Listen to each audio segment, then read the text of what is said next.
नमस्कार, मी सारिकास किचनमध्ये मी तुमचं अगदी मनापासून स्वागत करते। तर मी आज बनवणार आहे हलवाई स्टाईल दाणेदार मोहनथाळ। तर ते मोहनथाळ कसं बनवावं ते आपण बघूया। चला तर मग रेसिपीला सुरुवात करूया। इथे 1.5 वाटी तूप लागणार आहे, तर मी अर्धी वाटी तूप अगोदर यूज करणार आहे।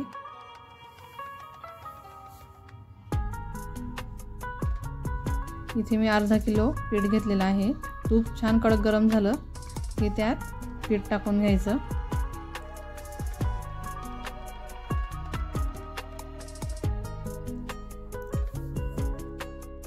एक सारखा चमचा हलवत राहायचा, मंद आचेवरच पीठ भाजायचं।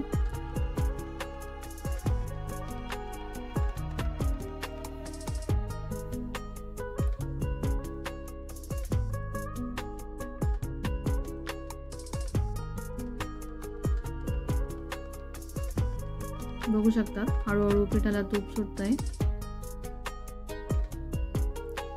हळूहळू तूप सुटायला लागलं की समजून घ्यायचं पीठ भाजून झालेलं आहे आणि त्याचा कलरही चेंज झालेला आहे। तर यात मी आता हे दूध गरम करून ठेवले, तर यात थोडं दूध घालणार आहे। दूध टाकल्याने पीठ दाणेदार तयार होतं। लाडू किंवा मोहनथाळ हे दाणेदार तयार होतात दूध घातल्याने, म्हणून थोडंफार दूध टाकायचं। बघू शकतात पीठ किती फुलतंय।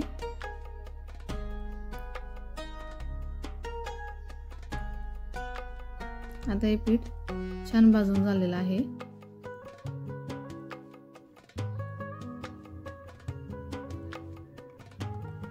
बघू शकतात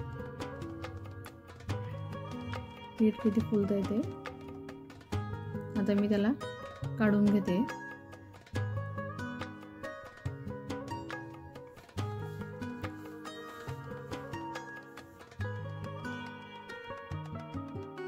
आता राहिलेलं तूप टाकून घेणार आहे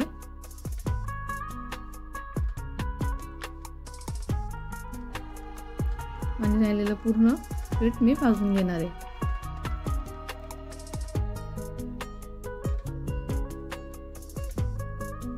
बघू शकतात यालाही छान तूप सुटले, पीठही छान भाजून झालेलं आहे। त्यासोबत कलरही बदललेला आहे। आता यातही थोडंसं दूध टाकून घेणार आहे। दूध गरमच घालायचं।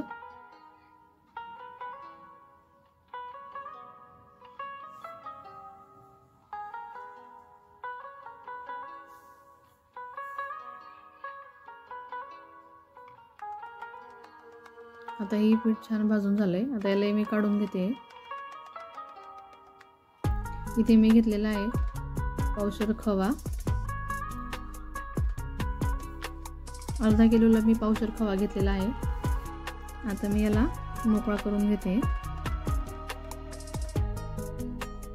आता या खव्याला थोडंसं आपल्याला तुपात भाजून घ्यायचं आहे। तुपात थोडं परतवून पिठात मिक्स करून घ्यायचं।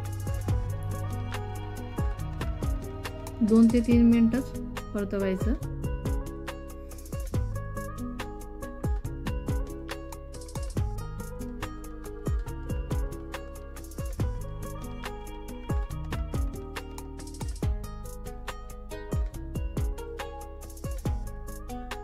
आता खवाही छान परतवून झालेला आहे। यालाही पिठात मिक्स करून घ्यायचं आहे आपल्याला।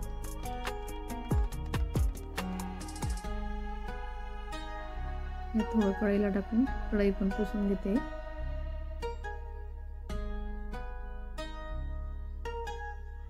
आता हे सर्व व्यवस्थित मिक्स करून घ्यायचं आहे।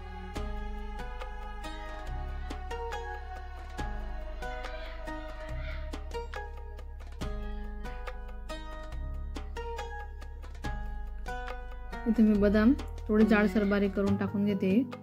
काजू पण थोडे जाडसर बारीक केलेले ते टाकून घेते। आता हे सर्व व्यवस्थित मिक्स करून घ्यायचंय।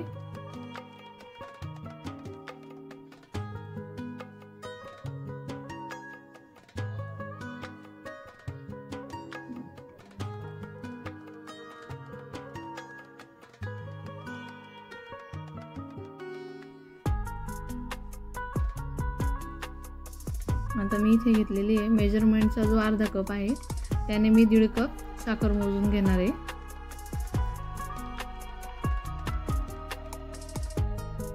हिरवे वेलदोडे 10 ते 12 हिरवे वेलदोडे घेतलेले आहेत। ते सर्व मी यात काढून घेते। सर्व मी साखरमध्येच बारीक करून घेणार आहे।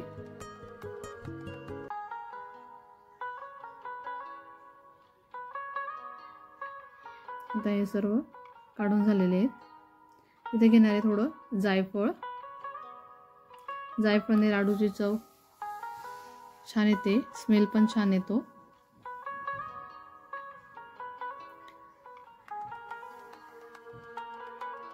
आता हे सर्व एकत्र बारीक करून मी त्यात मिक्स करून घेणार आहे।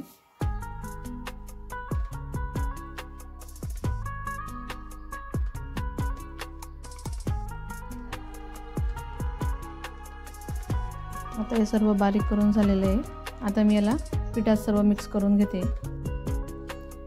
इथे मी प्लेटला तूप लावून घेते म्हणजे नंतर मोहनथाळ व्यवस्थित निघेल। काजू, बदाम, पिस्ता आता हे सर्व मी डिशमध्ये टाकून घेणार आहे।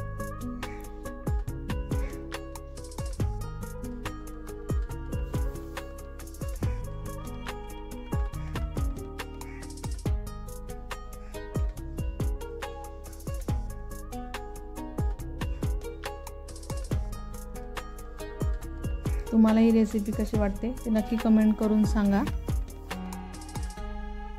आता यात मी सर्व पीठ टाकून घेते।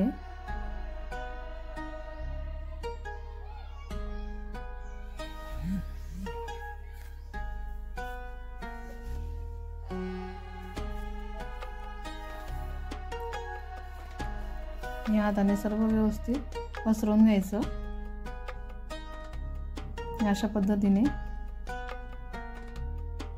हाताने प्रेस करून सेट करून घ्यायचं आहे।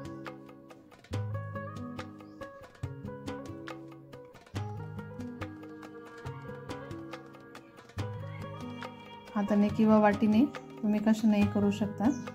आता मी त्याचे तुकडे करून घेणार आहे।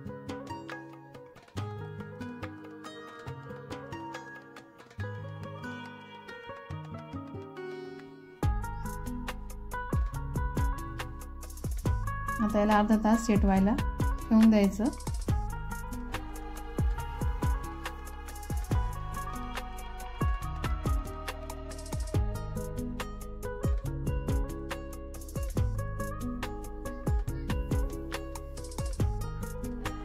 बघू शकता किती छान तयार झालंय मोहनथाळ। तुम्हाला हा व्हिडिओ कसा वाटला ते नक्की सांगा। व्हिडिओला लाईक करा, शेअर करा आणि चॅनलला सबस्क्राईब केलेलं नसेल तर चॅनलला नक्की सबस्क्राईब करा। धन्यवाद।